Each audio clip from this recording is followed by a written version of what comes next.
আসসালামু আলাইকুম। ছাদ বাগানের ইউটিউব কৃষি চ্যানেল থেকে আপনাদের জানাই সাদর সম্ভাষণ।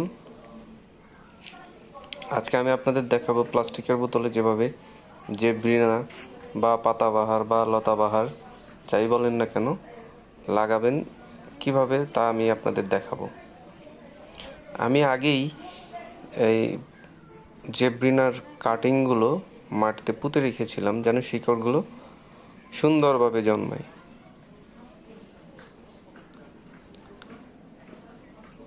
এতে আপনার, যেহেতু আমি ছোট বোতলে লাগাবো, বোতলটা যেন শিকড়গুলো থাকলে খুব দ্রুত গাছটা বড় হবে। তো এই যে আমি 2 লিটার বোতলের অর্ধেক পরিমাণ কেটে নিয়েছি নিচের অংশ, এবং তলায় কিছু ফুটো করে রেখেছি যেন পানিগুলো ওই দিক দিয়ে পাস হয়ে যায়, এবং ভিতরে কিছু ইটের সুরকি বা ইটের টুকরো দিয়েছি যাতে মাটিটা একদম বসে না গিয়ে উপরে থাকে, যাতে পানি দিলে সে পানিটা নিচ দিয়ে নেমে যায়। এতে হবে কি, গাছের শিকড়গুলো পচবে না, গাছ ভালো থাকবে। তা আমি মাটিগুলো আগেই রেডি করে রেখেছি, মাটিগুলো ভরে নিচ্ছি।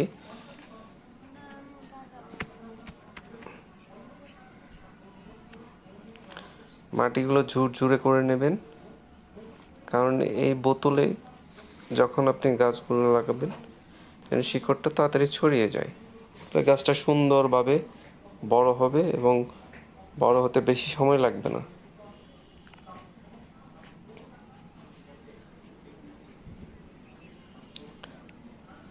আমি যে মাটির ছোট ছোট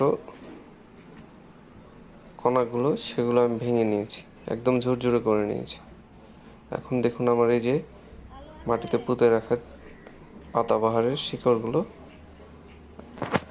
বেরিয়েছে। আমি সেই কাটিংগুলো এখন লাগিয়ে দিচ্ছি, মাটিতে পুঁতে দিচ্ছি।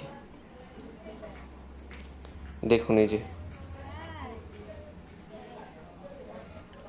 মাটিতে পুঁতে ভালো করে মাটি দিয়ে চেপে দিচ্ছি।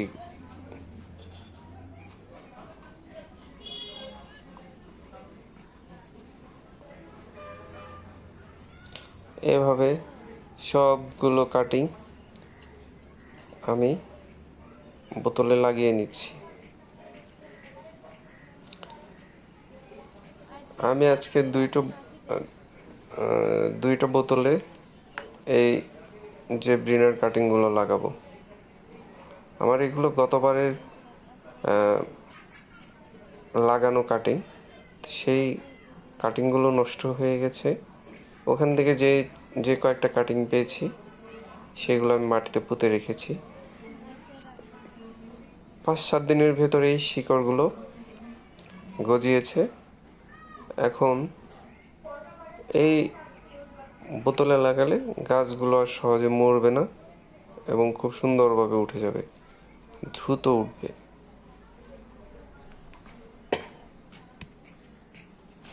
আমি একটা বোতলে ভরে নিয়েছি, লাগিয়ে ফেলেছি। এখন আরেকটি বোতলে আমি এই বাকি কাটিংগুলো লাগাবো।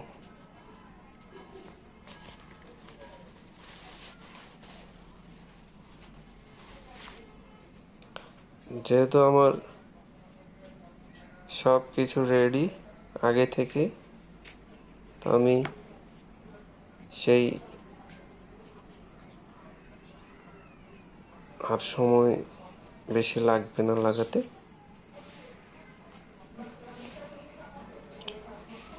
আমি গাছগুলো লাগিয়ে মাটি দিয়ে একটু চেপে দিচ্ছি, ঝুরঝুরে মাটি দিয়ে। এতে শিকড়গুলো ভালোভাবে মাটিতে আটকে যাবে।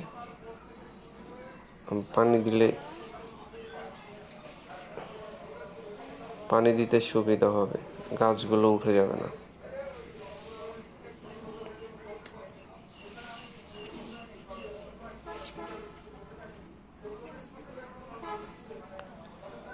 দেখুন আমি কিভাবে শিকড়গুলো চেপে দিচ্ছি। এতে শিকড়গুলো নিচে। আর